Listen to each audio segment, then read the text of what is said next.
begin to feel the fire. Hello mga kakitchen! Ngayon ay magluluto po tayo ngayon ng chicken with spinach. So, ayun na mga kakitchen, nakaready na po lahat ng mga ingredients.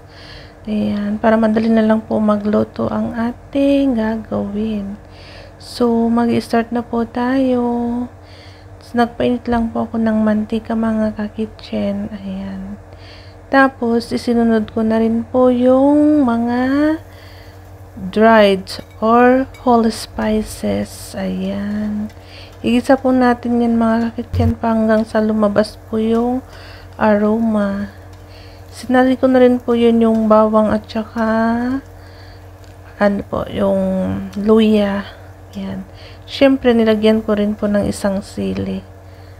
Para madali lang, para may mga muya-muya. Ay, may angkang-ang. So, pag nag-brown na po siya mga kitchen, isanod na po natin ng sibuyas. Ayan. So, imekos-mekos lang natin yan mga kakitchen. Ayan, hanggang sa mag-brown din po yung sibuyas po natin. Ganyan lang mga kakitchen. Ayan. Para masarap po ang ating i-serve na pagkain nila ay tsaka ayan. So pag nag-brown na po siya mga kitchen, kukunin lang po natin siya at i-blender po. Ayan. Lahat po ng ginisa po natin. Tapos nilagay ko na rin po yung kamatis at tomato paste.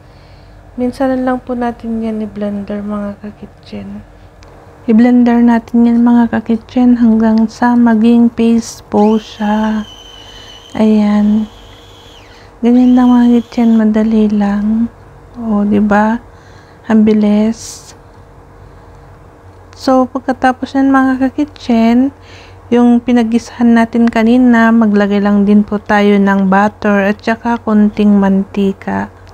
So, ganyan lang mga kitchen.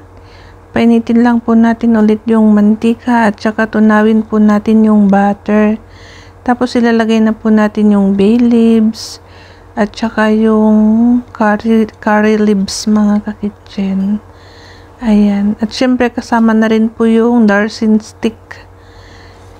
Yun lang mga kakitchen.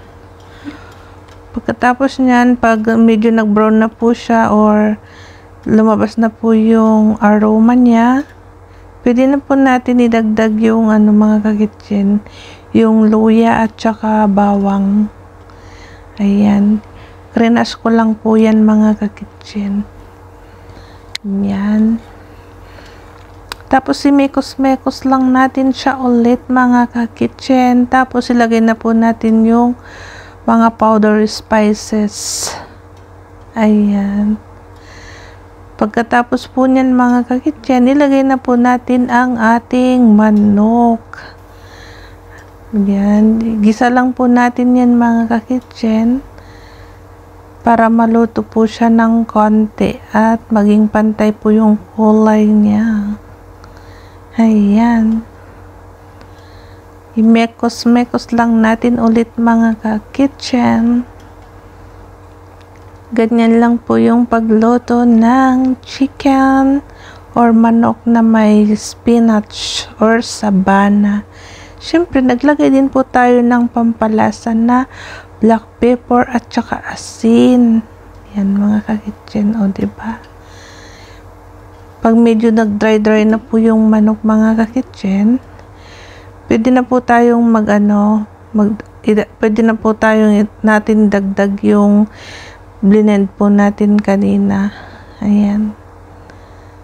O diba mga kakitchen, mukhang masarap po yan.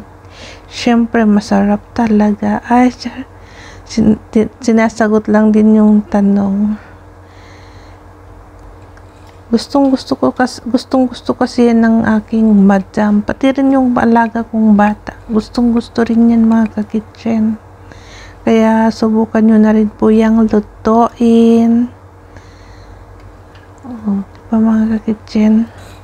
So, wag na natin patagalin mga kakitchen. Ayan, pag alam na po natin na medyo ano na po yung manok, lagyan na po natin siya ng tubig. Ayan. Kumukulong tubig na po yung nilagay ko para madali lang po siyang kumulo. Siyempre, sinunod ko na rin yung spinach or saba na mga kakitchen. Ayan. So, pagkatapos niyan mga kitchen, isimmer lang po natin siya na maliit na apoy. Ayan. Hanggang sa maluto po siya. Ganyan lang mga kitchen, o diba? So, kapag na mga kitchen, malambot na po yung ating manok, pwede na po tayo maglagay ng mga kakitchen. Maglalagay na po tayo ng whipping cream. Ayan. Bago po natin yan iserve mga kakitchen, para masarap po ang ating ulam or dish ngayon. Ayan. Siyempre, maglalagay din po tayo ulit ng whipping cream kung kulang po yan. Ayan. Diba? Masarap po yan mga kakitchen. Malinamnam na magata-gata. Ay, char. O diba? Ganyan lang mga kakitchen, Matry nga din magluto ng ganyan sa Pilipinas. Madali lang naman po yan mga kakitchen Kayang-kaya natin yan lutuin. Yakang-yaka. Para na maiba naman yung maiba naman yung ulam po natin doon.